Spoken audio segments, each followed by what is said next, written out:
So we're going to round out the evening with Brandon Kozar. Brandon? Oh, there you are. All right, so I can't thank you. Brandon is a good friend. He talks about finding your tribe. He's from Nationwide Children's Hospital, and he's been with us on many occasions, and I'm really pleased he's here again this week. So thank you. And then we relax, stretch our legs, and we'll go to the reception. All right. Thanks, Thank you. Thank you, Pat. So it's an honor to be here, and for all of you being here, I recognize that I'm the last one presenting before, for this first day here. How's the day been, by the way? Been a good day? Been a good day? That's great. I also recognize that I am the last presentation that is keeping you in between dinner and eating. So I will try to be respectful of all of that. My talk's a little bit different because one of the things that we try to do with PPMD is not just obviously have really world-renowned scientists and clinicians and researchers, parents and families be able to share, but then also to be able to discuss little things about what this community is about and why ultimately, well, with all of you sitting here, what the power of a bunch of people coming together can actually do. So we're going to, I'm following the directions, I'm hitting the green button. There he goes. Okay.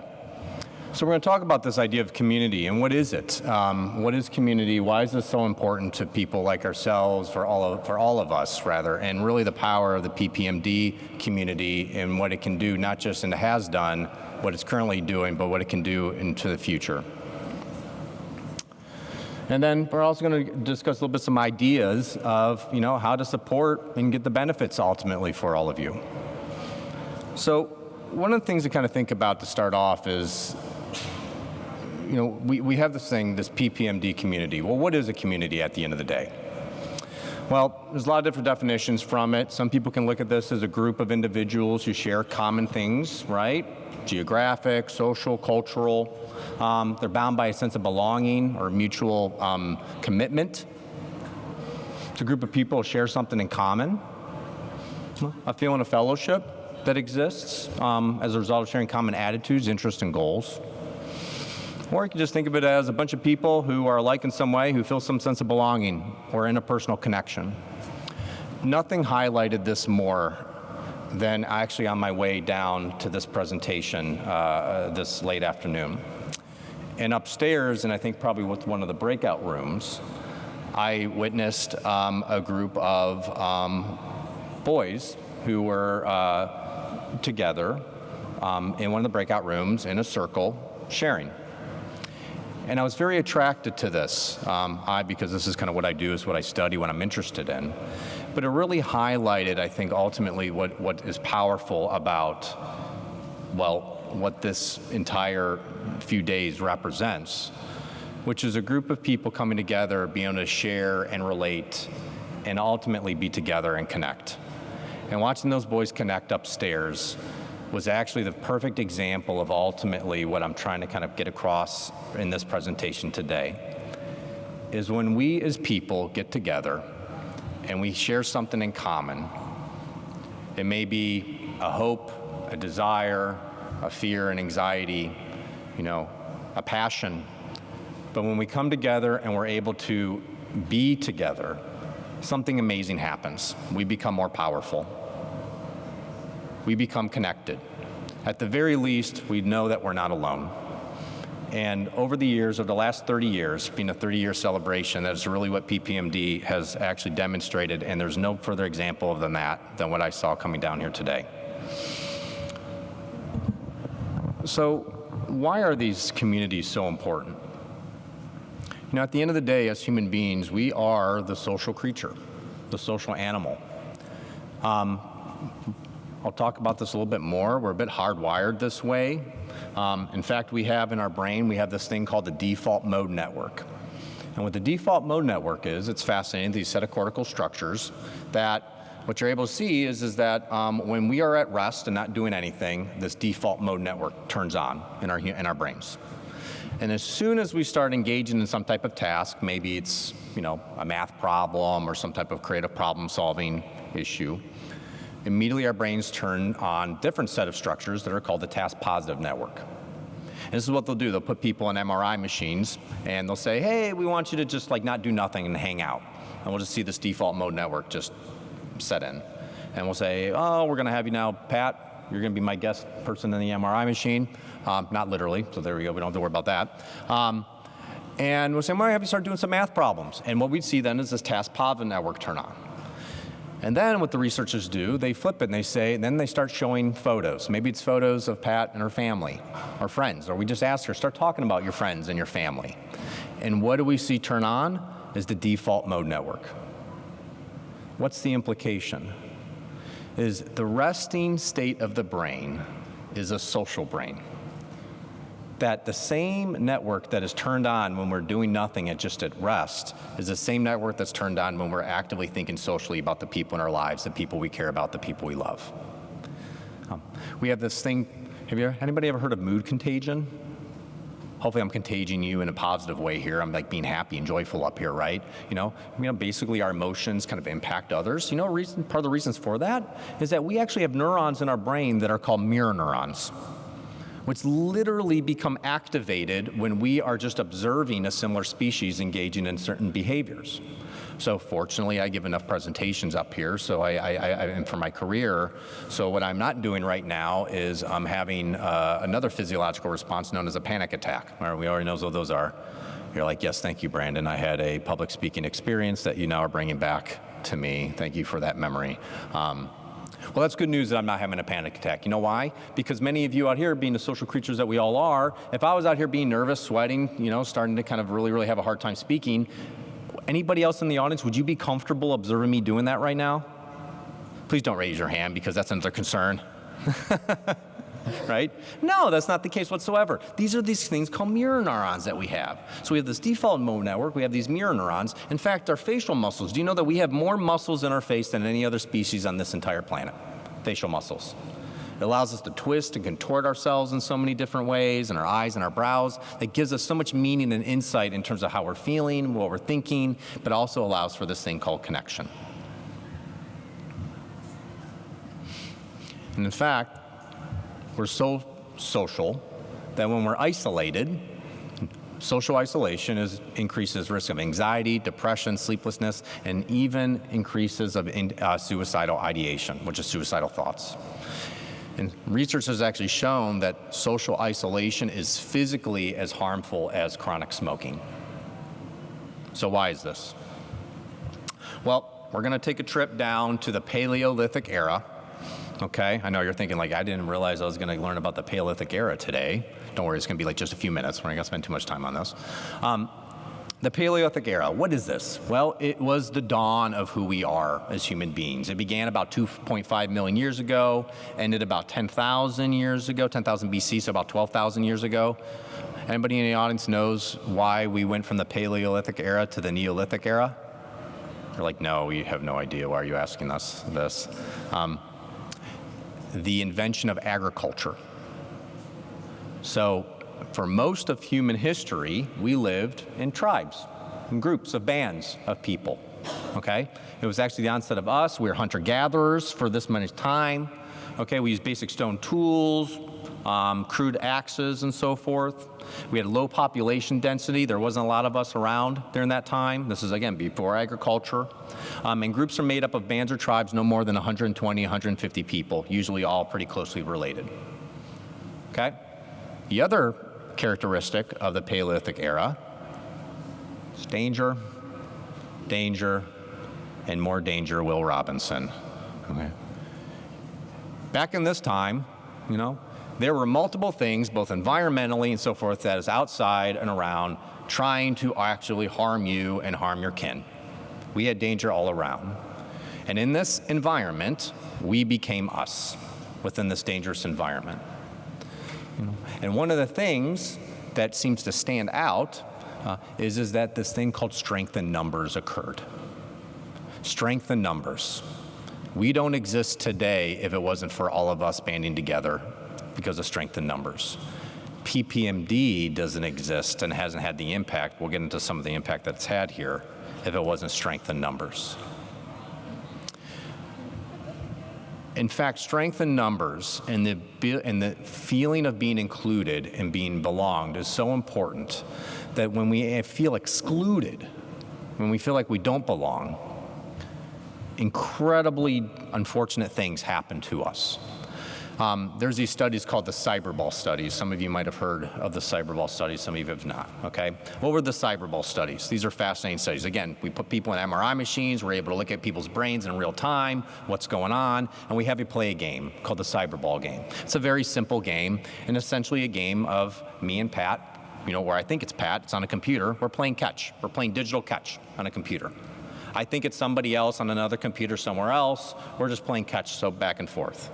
And then a third party enters the game, and we all are playing catch with each other in this game. But, as you know, as sneaky psychologists are, it's actually not another third person, it's a computer program.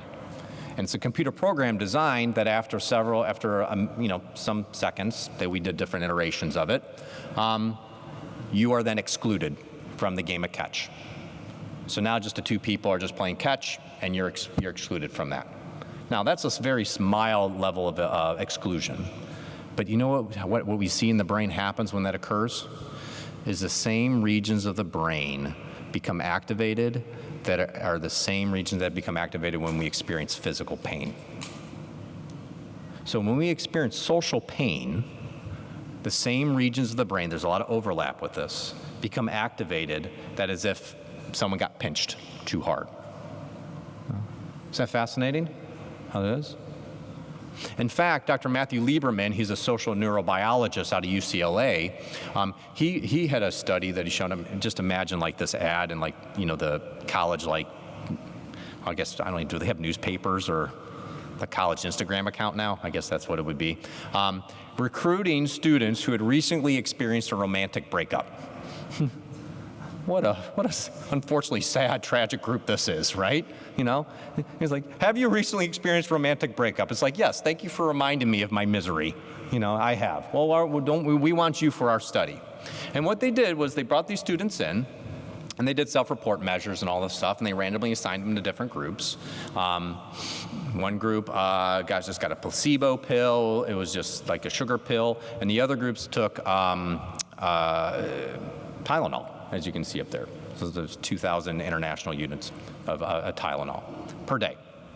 2 weeks later, okay, and they did MRI scans as well. 2 weeks later, the Tylenol group, okay, and what does Tylenol do? Tylenol directly targets, right, the pain receptors of the brain, right? The Tylenol group had less self-reported levels of distress, as well as they saw inhibited regions of that part of the brain for which Tylenol attacks.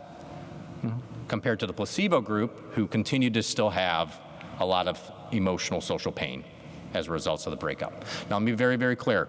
My advice for social breakup is not to take drugs. Do not walk away from here and say, I heard a doctor tell me to take Tylenol, you know, or opioids when I'm experiencing some type of breakup. That is not the message whatsoever, okay? Some people are laughing. Good, I'm glad you're getting the joke. Okay, all right. The point is that, again, we are so deeply social. We are hardwired to be so social that literally anything that causes some type of experiencing of lack of togetherness, of disconnect, of exclusion, causes the brain to react so profoundly as if it was actually being physically hurt.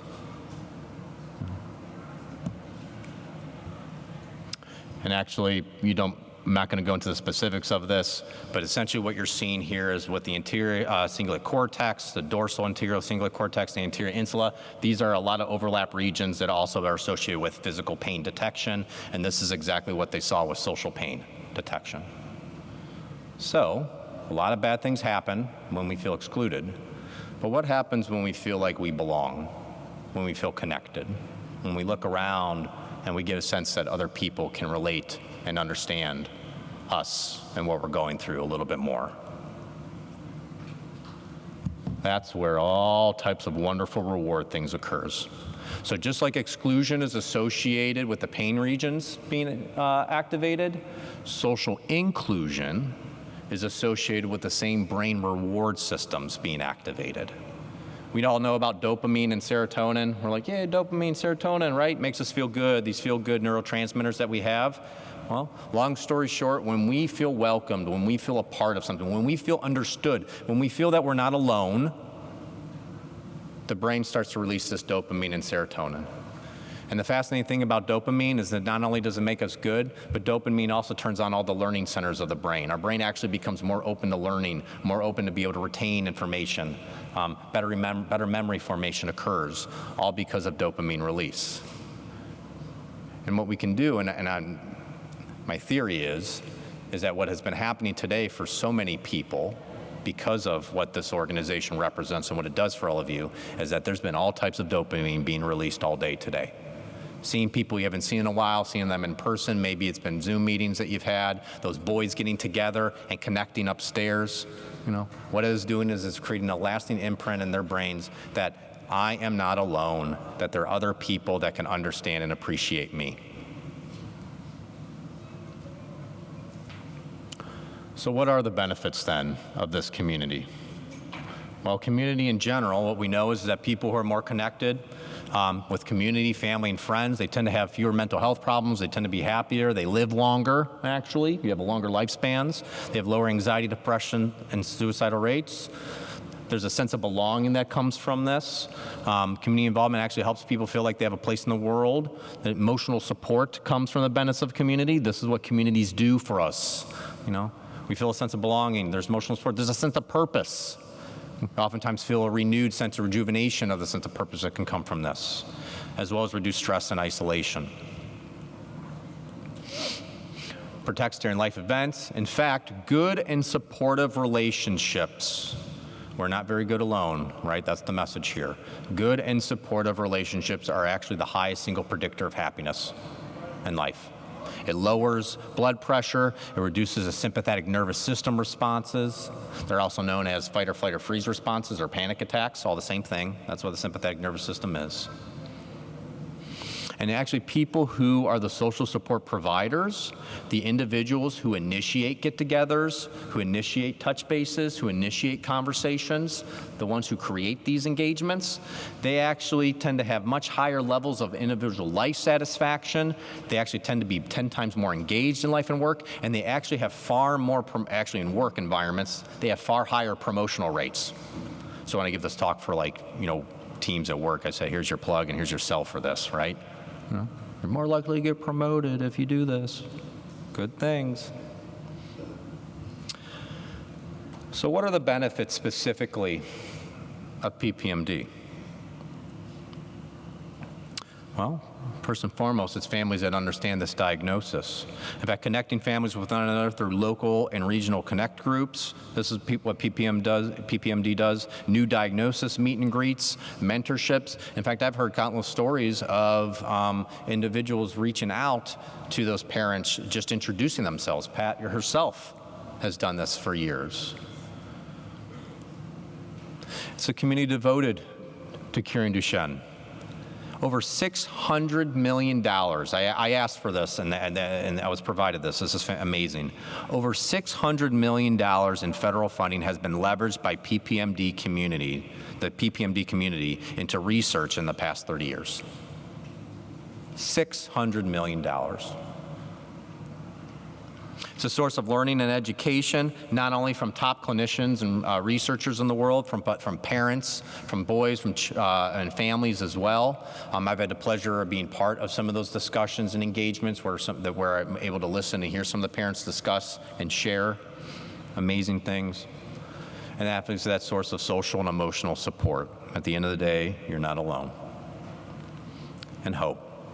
Hope for a future in which we are free from Duchenne and a cure will be here. So,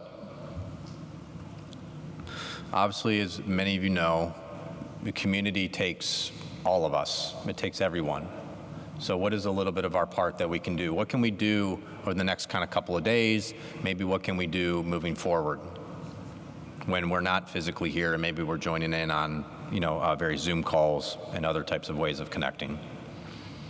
So first fact is altruistic acts are self-rewarding. That's another great thing is of human nature. I know we hear a lot of bad things about human nature, especially recently. Here's a great thing about human nature. When we do nice things to each other, remember those dopamine, serotonin neurotransmitters? They get released. Doing something kind for somebody else in which you do not feel guilt-stricken or coerced into doing is actually very rewarding to the brain. It gives you a little lift. Okay, I want to be very clear. I don't try to go here very often, but every once in a while I go to McDonald's. Okay, I'm plugging. Maybe they could be a sponsor at some point. We get some of that money. Okay.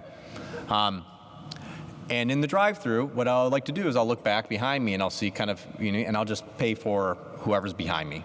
Especially if I see a parent with kids in their side, I'll just say, hey, just, who are there, just put on, right? And then I stick around to see their reaction. No, I don't do that. No. I leave, right? And in my mind, I just like the idea of knowing and hoping that that family just has a moment of, wow, that's really thoughtful and nice. And I can tell you that I just have a smile on my face as I'm driving away. Not because of the fries, because the fries are really good, don't get me wrong, but also because of that. Okay. Leverage your eyes and brow. Mirror neurons, right? It registers with us, Make eye contact, say hello, Even it can be a simple smile. If you see me around and I'm not doing the half smile technique, I'll get into this in a minute, call me out on it. Say, Brandon, you're not doing your half smile technique, okay? Try the 5-10 rule. Just acknowledge people. This is these simple little things that we do that just lets people know that, hey, we're in this together, this thing called life. Okay, we're in this together in this PPMD community. It's kind of cool. It's pretty amazing. If we are, joining some kind of meet and greet groups, right? If it's video, turn on the video camera or pick up the phone. Give grace for others. We're imperfect also, right? Sometimes we say or do things that, has impact on each other. Let's make sure that remember that we are all human. Open up and share. Be yourself. Don't be afraid. If you're thinking it and feeling it, I guarantee you many others are. And sometimes being that icebreaker, it really, really allows for others to be able to kind of step into that space that maybe is a little bit more difficult and they felt a little vulnerable. Show up consistently. In fact, I don't have to lecture anybody on that. You all can lecture me on how well you do there. Use names if you know them. I was told to take off my lanyard, so that's why we have these, right? Use those names. Remember interests in families, members, and things like that? You connect, that's another good way. All right, here's the half smile technique. Okay, so the half smile technique. This is a wonderful thing to do in life, just generally speaking. And so what's the half smile technique? You just have a half smile, right? Can we all practice a half smile? Let's all practice our half smile. Oh, look at all these good half smiles. You guys are really good. Well done. It's important to do the half smile and not the full smile. Because if you're walking around with the full smile, people will think you're weird and something's wrong. Don't do the full smile technique. I tried the full smile technique at the hospital. It did not go well. People really wondered, like, Dr. Kozar, is something wrong with you? Half smile technique. And guess what happens when I walk around the hospital and I do my half smile technique? Now people know this because I lecture this, so everybody knows this, right? They smile back.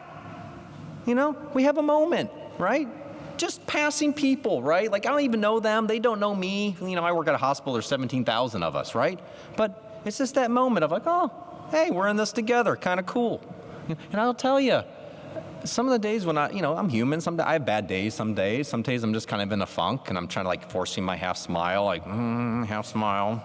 I'm trying. And as soon as I get someone to smile back, all of a sudden I start feeling a little bit better. It's just kind of nice. Okay, half smile technique. That's what you're going to remember out of today. Be together, not the same. I love this idea, right? Let's be together, but that doesn't mean that we all have to be the same. We have different interests. We have different hobbies. We look different. We dress differently, right? We like different music. We like different, some of us like sports. Some of us hate sports. It's all good. We're still together. We can still support each other. We can still appreciate each other. We can still love each other. That's what community is all about. And then remember that everyone does have a story. It is quick and it's easy to judge, folks. It's very easy to do. And one of the things that I always, especially when people act and behave in ways that are inconsistent or different from you and your style, your values, or whatnot. One of the things I always like to remind myself, remind others, is that everybody has a story, including all of you. You all have a story, including myself. And when we remember that everybody has a story, a fascinating, unique, interesting story, a wonderful story, sometimes a painful story, it allows us that we really are all in this together. We are all human. And we remember that, the naturally thing occurs, which is empathy. We're able to have some empathy for others. And when we can do that for others, we're also give ourselves a gift because it makes it easier for us to do it to ourselves too. Because having empathy for other people is a wonderful thing, but you need to make sure that you do it for yourself too. You will do things, you will say things, and you will feel upset and guilty from that. Don't beat up on yourself too much. You're human too. But what matters is that your intention. Do I intend to try? I'm a father of 2 boys myself, and I'd like to sit there and say up here in front of you that I feel like that I've done everything always right for those 2 boys, and I've reacted and responded in the most constructive, appropriate ways every single time to those 2 boys. And I'd be lying, completely lying to you. And I can't, and full disclosure, there's been times where I've laid in bed at night staring up at the ceiling thinking to myself that I'm the worst father, I'm the worst person in the world. I've had that experience. And then I'm able to kind of stop and remind myself and say, Brandon, you're human too. And just like you need to have compassion for others, remember to turn it on yourself. So as parents, many of you in this room remember to do that for yourselves as well. So just some takeaways here for the end of my time that I have, and we'll open up for so many questions, and if not, dinner time for everyone. Remember, we are deeply social. We survive and thrive when we feel connected to others, not when we're alone. The best communities readily offer and promote this type of connection. We benefit when we personally invest in each other in these communities, right? It's this mutual thing. We invest in the community of PPMD, and we get things out of it as well. That's a wonderful, virtuous relationship. And these things that, maybe some people could call soft skills, as I think hopefully you've learned here quickly this afternoon, is the results aren't actually that soft at all and are actually very, very real. So thank you for all being members of the PPMD community. Thank you for being here, and I hope to see your little half smiles around here the next couple of days. Thank you all.